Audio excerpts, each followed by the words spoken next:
Good morning! I woke up today and saw there was a game update, skilling rebalance and Mage Training Arena changes, and when I went to the update post, it is massive, and there's so many changes that affect the average player. I felt like this would warrant its own video. I did not think we'd be getting all of this at once. I thought maybe they'd pull some agility changes, then a month later we'd get the agility updates, then they'd pull mining changes, and a month later we get the mining changes, and so on. But nope, they just lumped in a massive amount of changes into one update. And they threw in the Mage Training Arena changes too, because why not? May as well go all out, right? I don't think any of this was pulled either, besides the Mage Training Arena changes. It was more like presenting proposals to the community and listening to feedback before adding stuff into the game. Anyways, there's so much to cover, I won't go over every single little tiny detail, but I will try to get all the important things. So with that said, let's jump in. We're going to start from the top of the news post and work our way down from there. Simple as that. Project Rebalance, skilling and pull 81 Mage Training Arena changes. It does say that they'll be closely monitoring feedback for this update, and they will make further adjustments if it's necessary. So none of this is exactly set in stone, but for the most part, I don't think there's gonna be many changes, if any. Maybe if there's bug fixes or they accidentally made some super OP method. I doubt the numbers are gonna change though. It also says right here that this is the first set of Project Rebalance updates, so this isn't even everything. There is more to come in the future. But the first skill we're gonna take a look at is agility. They increased the XP rates for a lot of the courses in the game.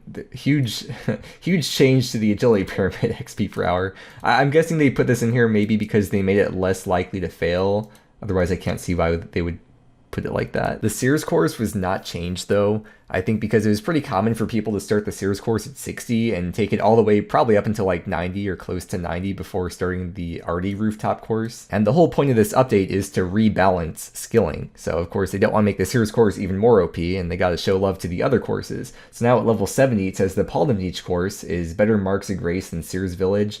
And here's 60k XP per hour as well if you have the Desert Hard Diary done. So I think this means that people won't be doing Sears past level 70 anymore. Relica will be better than Paldomniche, and Relica with the Fremnik Hard Diary will be better than Paldomniche with the Desert Hard Diary. It's nice they're giving people more of a reason to do all the courses, and XP rates aside, it's just nice to have variety every 10 levels. And with the RD Rooftop course, they increased the XP rate up to 70k XP per hour if you're being somewhat efficient. For my personal XP rates, that means that my XP per hour will probably go from 50k previously now up to 55k. It says the XP per lap at RD is now 889. I believe before it was 793. They added Marks of Grace to even more courses, and these aren't rooftop courses, including the Apatol course. You have to do 2,000 laps for the collection log. I already got those done, but for people that didn't, you'll now get Marks of Grace when going for those collection log slots. They removed some of the annoying fail points from these courses, which I assume that's taken into account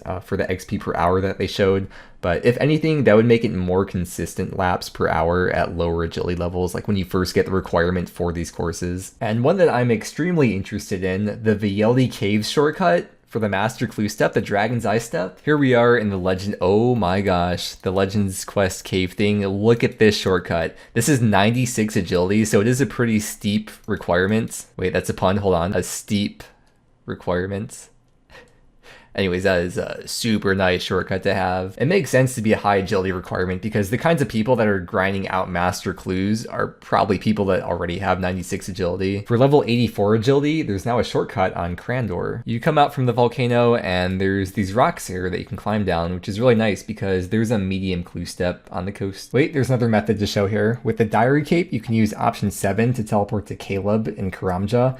And with 79 agility, there's a new shortcut in the northeast of Shiloh Village, and this gets you very close to the nature altar. So you can see right here, over 70k XP per hour, 25k nature runes per hour, which is over 2 mil GP per hour at the moment. That's all for the new shortcuts I want to show, and then next is they made some adjustments to the pre-existing shortcuts, removing diary requirements, making some lower agility requirements, speeding some up, including they sped up the shortcut going to the Hydra boss and also sped up the shortcut going to KQ. A lot of changes to the Brimhaven course. First off is almost every shortcut has been sped up. Fail rates have been standardized. You no longer have to tag back-to-back pillars to earn tickets. So the first one, as soon as you go in there, you'll start getting tickets right away. And each time you tag a dispenser, you'll get agility XP that scales based on your agility level every 10 levels. You'll get an agility XP ticket and an agility store voucher. Oh, I have to see all this because this sounds like a lot. We'll tag the first pillar. Let's see what we get. 27 agility XP. We got an agility arena ticket and a Brimhaven voucher. Interesting. Oh, and that's a collection log slot too. I didn't know that was going to be a new log slot. Let's see, going past the trap. That I don't know how fast it was before, but apparently that's sped up.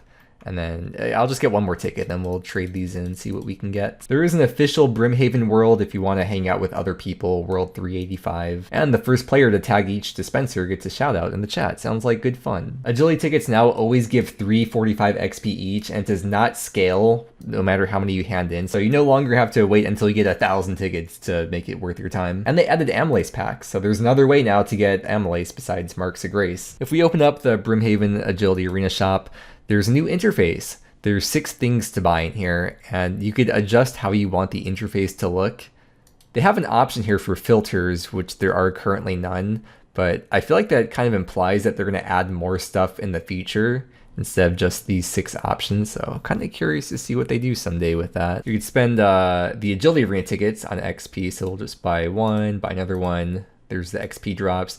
And then with the Brimhaven vouchers, let's take a look at the Amylase pack. It costs 60 Brimhaven vouchers. That's about 1 hour because the dispensers reset once per minute. It's slightly more if you have the Karamja diary done, but basically 1 hour will get you 1 Amylase pack. 1 Amylase pack also costs 10 Marks of Grace. So doing 1 hour of this course is kind of like getting 10 Marks of Grace. And that is it for agility. We're moving on to the next skill that they updated, Slayer. Slayer Masters have a dialogue option so that you can cancel a task after being assigned one. So I guess that means you don't have to go into the reward shop to cancel it. Storing tasks with task storage is now free. It costs 1,000 Slayer points to unlock the ability to store tasks, and previously if you wanted to store a task it cost 50 points to store it and it was free to unstore it, but now even storing it is free too. Let's go to Konar, go to the reward shop, and let's store the task. Yeah, normally it would say the 50 points right here, but it'll just confirm that no points were lost, and then I could just unstore it for free, right? Cost 0 points. Wow, that's really nice. Only Spria assigns Sour Hugs now. Maz Chana no longer assigns Earth Warrior tasks. The only place you could even kill Earth Warriors is in the Wildy, so it was kind of weird that that could be assigned outside of Krystilia. And same with Vanica. Vanica also does not assign Earth Warriors as a Slayer task. Well, not just Earth Warriors, but they removed this whole list of tasks from Vanica, and also this whole list of tasks from Cheldar. It's been so long since I've used either of these Slayer Masters, and even when I did use them, it wasn't for a very long time, so I don't really remember exactly what they would assign previously.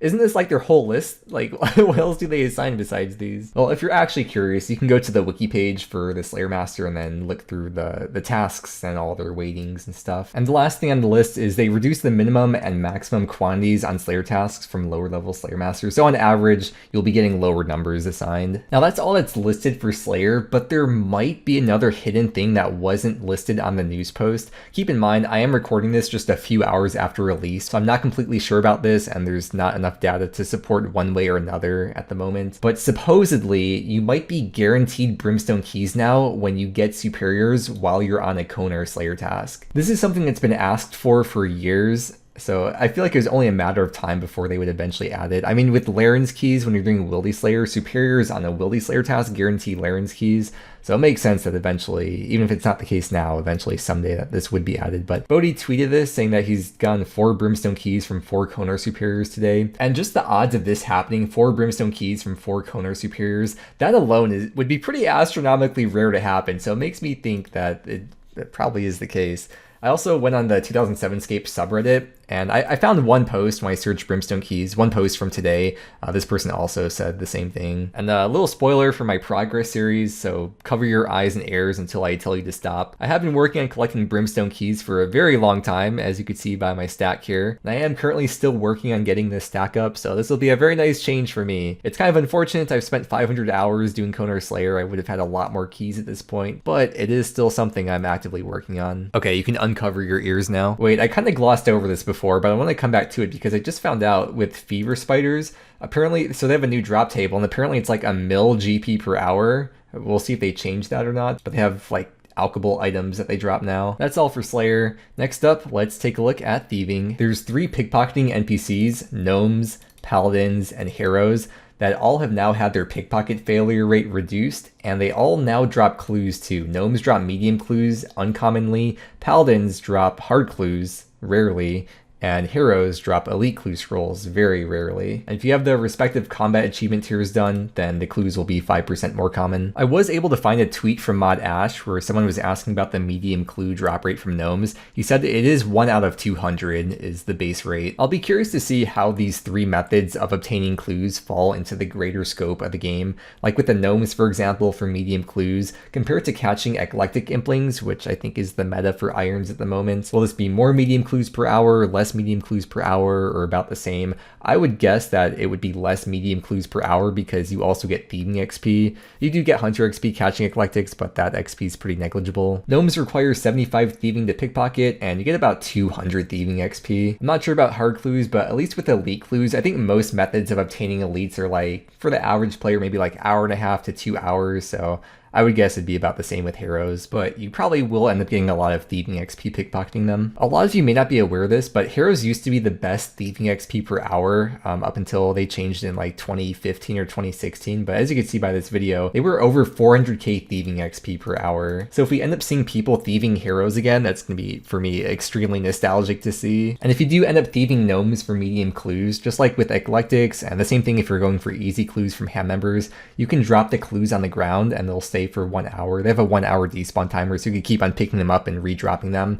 And you'd want to do the same thing when you're thieving gnomes, or paladins and heroes too, although you won't be getting as many clues per hour. That covers the pickpocketing, and the other section that's under thieving is for the stalls. They improve the respawn timers and the XP rates for this list of stalls. There's probably someone with some kind of restricted or chunk locked account or series that's like, oh my god, I can finally get the mithril crossbow. Oh, I can get nature and law runes. I can finally get the adamant scimitar. Next skill, we are moving on to mining. Core mining changes. Clue geodes are now increased by about 30%. Amethyst veins now give 2 to 3 amethyst before depleting. Without any kind of boosting items, you would only mine 1 and it would deplete. Now the base amount that you get is 2 to 3. And now you can access the gem mine with only the medium Karamja diary instead of the hard diary. And they added messaging if you try to use an uncharged glory. So I'm guessing, here, let's try that out. I've got an uncharged Amulet of Glorion, and you need a charged glory to get like better chance for mining gem rocks. And supposedly there's a message, a warning message now when I try to mine, or maybe it's... Oh, okay, so you have to untoggle or unfilter the chat. The mining gloves that you get from the mining guild that you trade in the unidentified minerals for, these are actually really OP now. They are now guaranteed to save a rock X amount of times depending on the tier of gloves and the tier of the rocks. With the first tier, the regular mining gloves, they now work on iron, coal, gold, and silver. They have a guaranteed rock save. Here's the original mining gloves when they were first added. And as a comparison, here's the original mining gloves compared to how they work now. And then with the superior mining gloves, you get 1 save on Addy, Mithril, Sandstone, and Granite, and you get 2 saves on the previous ones, the iron, coal, gold, and silver. And when you combine the regular mining gloves and the superior mining gloves for a fee, you get the expert mining gloves, which also work on amethyst and runite. You get 1 save on amethyst and runite, you get 2 saves on the ones from the superior mining gloves, and 3 saves on the ones from the original mining gloves. I only have the regular mining gloves, but I wanted to test it out, so I mined coal. And sure enough, not only did it not deplete as expected, but the Varrock plate body also worked for it too. I got the double ore and double XP drop when the effect occurred. And trying out amethyst as well, you could see I am mining and it is not depleting. I found that with mining amethyst now, you really only need 2 veins because most of the time, by the time you deplete 1, the other one will have respawned.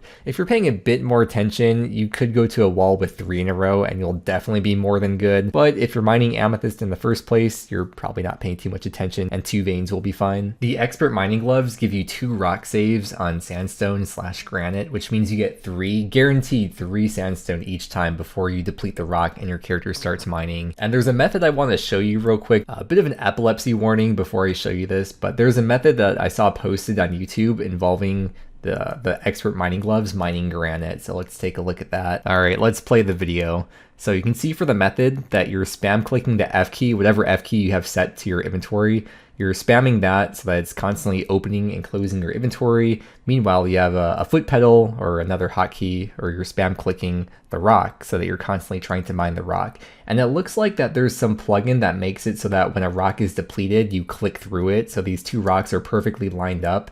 And when the rock in the front depletes, it makes you click through to the rock in the back. And then using the menu entry swapper plugin, you have the left click for the granite pieces set to be dropped. And that is insane that this is 100k mining XP per hour. The price of each of the gloves is now 20 minerals cheaper than it was before. I'm not sure if we're gonna get refunded though. We could check. Yeah, I went through the dialogue options and we don't get the minerals back, dang. But yeah, mining sandstone for Iron Man is gonna be a lot nicer if you get the expert mining gloves first. It's gonna make it a lot more relaxing to mine. Okay, we're gonna move on from the core mining changes onto Motherload mine. The lower floor now has a timer up to 27 seconds, and the upper floor now has a timer up to 40 seconds before it despawns. And you now get XP when you get coal from the pay dirt. Previously, when you got coal from pay dirt, there's no XP from it. And when you're a lower mining level, you get a lot more coal than anything else. So that means that for lower mining levels, you're going to get a lot more XP. Oh, you can now deposit 108 pay dirt into the hopper. For 50 nuggets, you can unlock the super hopper and you can deposit from upstairs. I gotta check this out. Oh, this is so cool. So they added the hopper at the top. And of course, the ores have to get to the sack somehow. Previously, this was just a rectangle of water. But in order to get the ores down, they have to expand the water. So now there's this little extra extension and there's a bridge that goes across the water. You still have to pay to unlock the upper level, but you only need 57 mining to actually use it. Before it was level 72 requirement. And the wiki's already been updated to show the XP you get from the coal. The coal is 15 XP when it goes to the sack. And when you get the full inventory of the pay dirt, you can deposit it into the hopper, which I haven't unlocked, and then you can go straight back to mining. And you should be able to do 4 inventories of that before you have to collect from the sack. Or I guess if you have bigger sack unlocked, then it'd be like 7, right? And let's take a look at the XP drop I'm gonna get from the stuff, 800. Last thing I wanna show for Motherload mine is that for the Fally diary task, you now only need the helmet instead of the full mining outfit. For Volcanic Mine, it's now more viable to do it solo if you wanna do so. You can now buy the mining outfit from the Volcanic Mine reward shop, which is not yet updated on the wiki, so let's actually go there in game. Okay, let's see the price of the pieces, 26k, 39k. Okay, let me add those up. That is 120k points total for the full prospector outfit. When I was going for the collection luck stuff from Volcanic Mine, I showed this like solo cheesing method with games that were like 2 or 3 minutes long. I got 12k points per hour. So if you do that, it's gonna be 10 hours for the prospector's outfit. They removed the kudos requirement, so you no longer need 150 kudos, and the reward claim requirement, which was there's a guy in the fossil camp, you have to like claim the 5 fossils from him.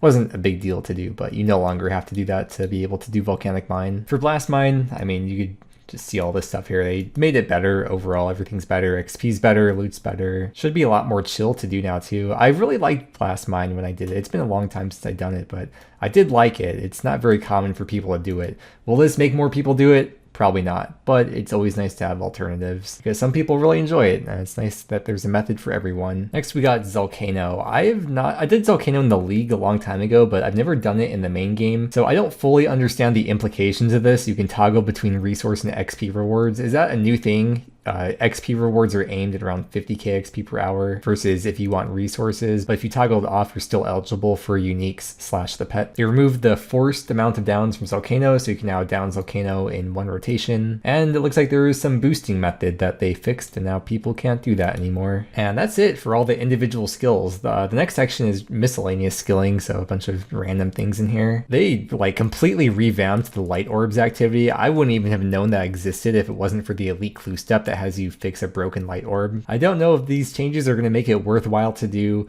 but at least I can look forward to getting my bonus XP once I get 50 of that elite clue step done. I won't have to wait until I get 100 of that elite clue step. Gothic's Rest can be made in 1 action now. Barbarian Potions have a make all functionality.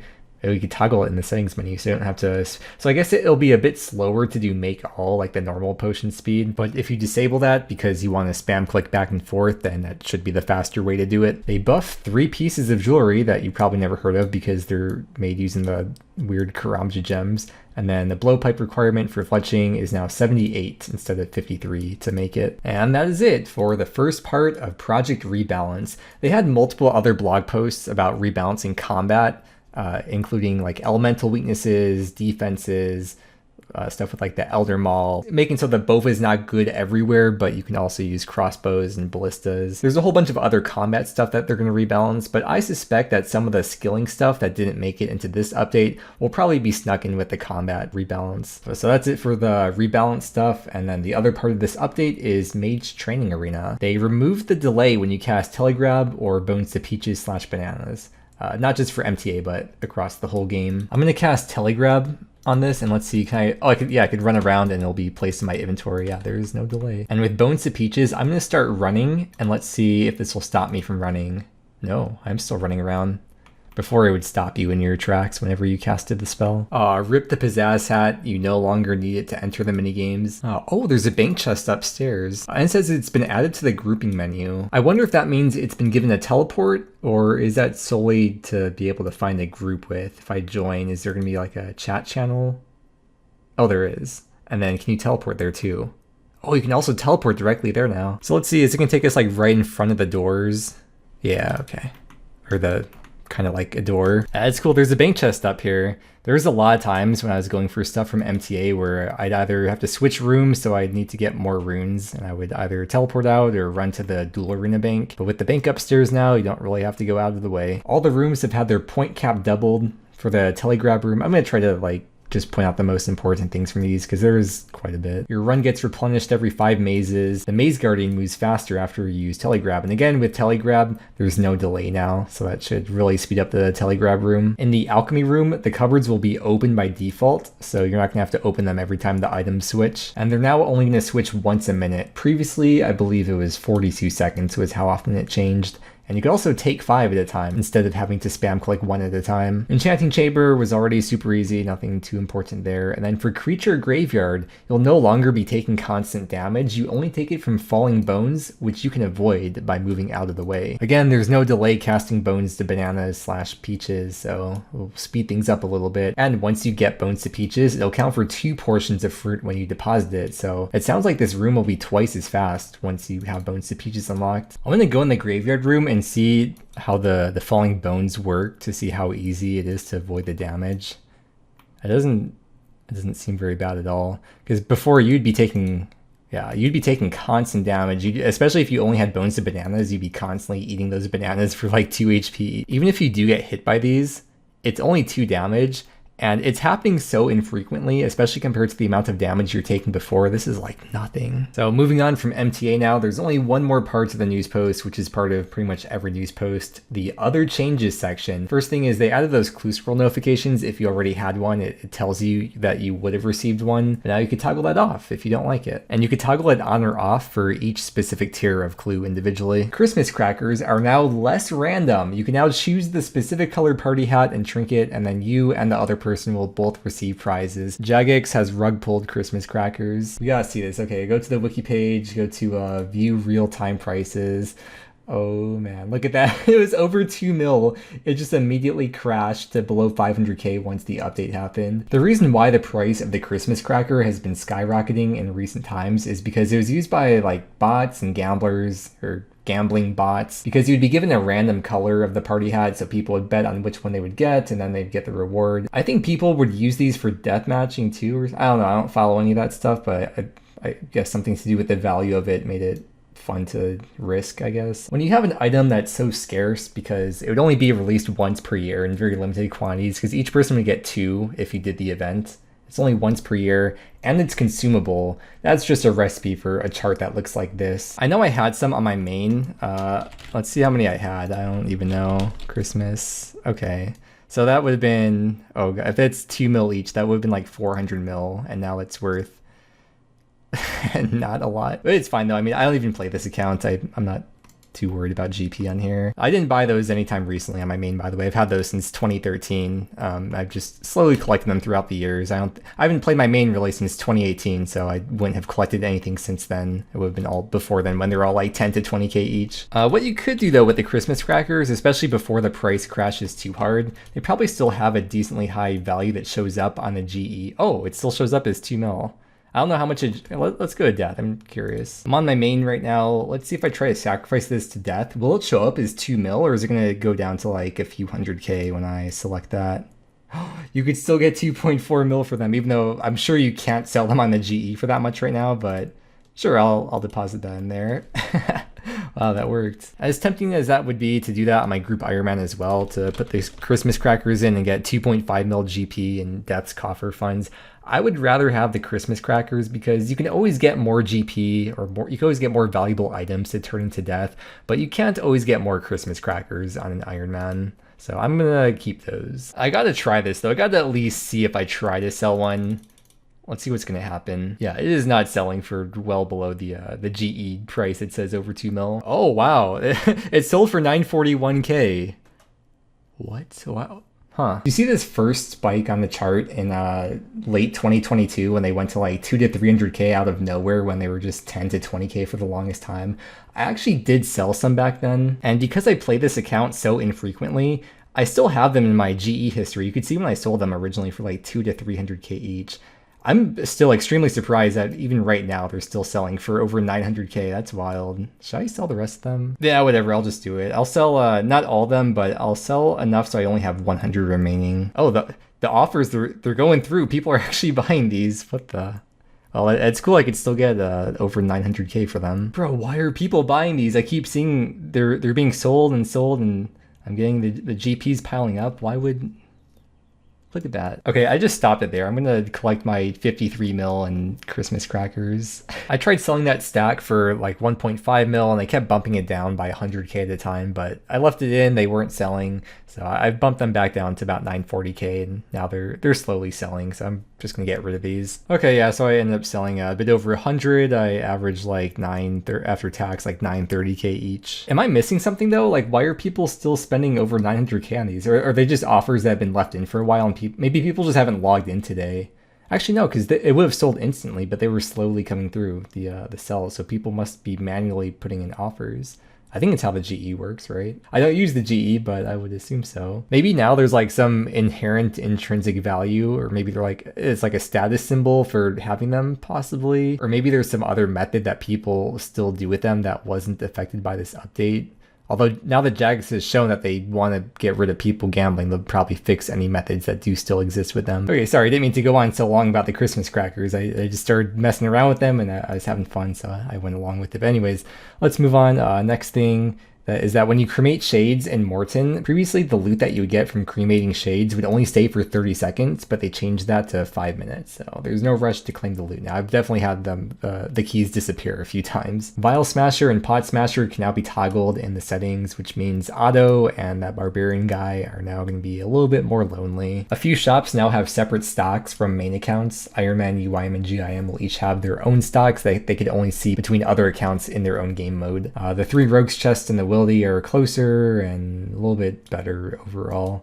Yeah, I think that's about everything. Oh man, I'm about to get 6 hour logged at 4 p.m.